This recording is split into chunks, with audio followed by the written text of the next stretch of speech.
ਅੱਜ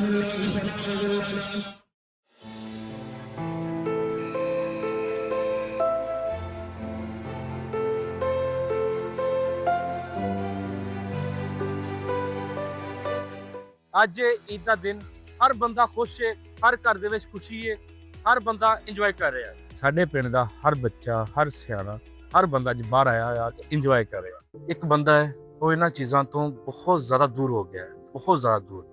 ਉਹ ਹੈ ਸਾਡਾ ਕਿਸਾਨ ਤੇ ਸਾਡਾ ਫਾਰਮਰ, ਜਿਹਨੂੰ ਅਸੀਂ ਈਦ ਵਾਲੇ ਦਿਨ ਭੁੱਲ ਜਾਂਦੇ ਹਾਂ।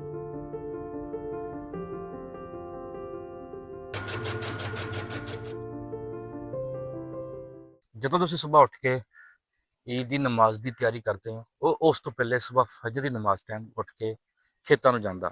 ਨਾ ਉਹਨੂੰ ਫਿਕਰ ਹੁੰਦੀ ਕੱਪੜਿਆਂ ਦੀ, ਨਾ ਉਹਨੂੰ ਫਿਕਰ ਹੁੰਦੀ ਮਿੱਠੀਆਂ ਸੇਵੀਆਂ ਦੀ, ਮਗਰ ਉਹਨੂੰ ਟੈਨਸ਼ਨ ਹੁੰਦੀ ਹੈ ਆਪਣੇ ਜਾਨਵਰਾਂ ਦੀ, ਆਪਣੀ ਫਸਲ ਦੀ, ਆਪਣੇ ਖੇਤਾਂ ਦੀ।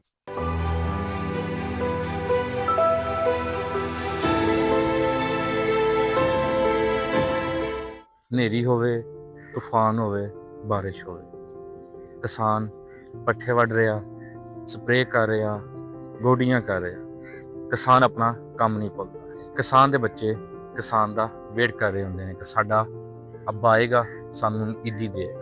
ਮਗਰ ਕਿਸਾਨ ਆਪਣੇ ਕੰਮਾਂ 'ਚ ਮਸਰੂਫ ਆ। ਇੱਦਾਂ ਕਿਉਂ ਹੁੰਦਾ ਕਿ ਆਪਾਂ ਈਦ ਵਾਲੇ ਦਿਨ ਕਿਸਾਨ ਨੂੰ ਭੁੱਲ ਜਾਈਦਾ? ਜਦੋਂ ਆਪਾਂ ਈਦ ਦੀ ਨਮਾਜ਼ ਤੋਂ ਬਾਅਦ ਸੇਵੀਆਂ, ਮਠਿਆਈਆਂ ਆਪਣੇ ਪਿਆਰਿਆਂ ਨੂੰ ਈਦ ਮਿਲ ਰਹੇ ਹੁੰਦੇ ਆ, ਉਦੋਂ ਕਿਸਾਨ ਖੇਤਾਂ ਦੇ ਵਿੱਚ ਪੱਠੇ ਵੱਢ ਰਿਹਾ ਹੁੰਦਾ ਹੈ, ਪਸੀਨੇ ਨਾਲ ਭਰਿਆ ਹੋਇਆ ਹੁੰਦਾ ਹੈ।